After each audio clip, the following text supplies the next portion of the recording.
তো ভাই দেখেন আপনার এই যে পেটের মাংস মানে বুকে নিয়ে আসবেন, বুকটা বাবা বডি হয়ে যাবে। দেখেন এই যেভাবে এক্সারসাইজ করবেন প্রতিদিন সকালে।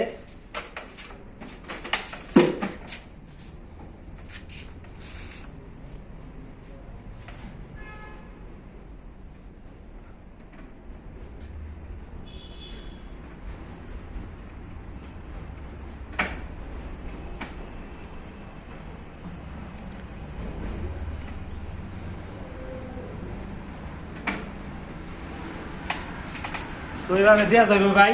এভাবে দিলে আপনার এই মাংসটা মানে পেটের মাংসটা যে এমনি থাকে এটা এমনি এই জায়গায় ফুলে যাবো গা। রাস্তা দিয়ে হাঁটবেন, ইয়ং পোলাপান যারা তারা মনে করবো বাহ স্যারাটার বডি অনেক সুন্দর। তো এটা হলো টেকনিক। পাওটা জানি উপরের দিকে থাকে। এক্সারসাইজ ভাই যে কোনো জায়গায় করা যায়, আপনার রাস্তা ঘাটে ঘরে বাইরে সব জায়গায়। দেখেন আমি ফ্যাক্টরিতে এক্সারসাইজ শুরু করলাম।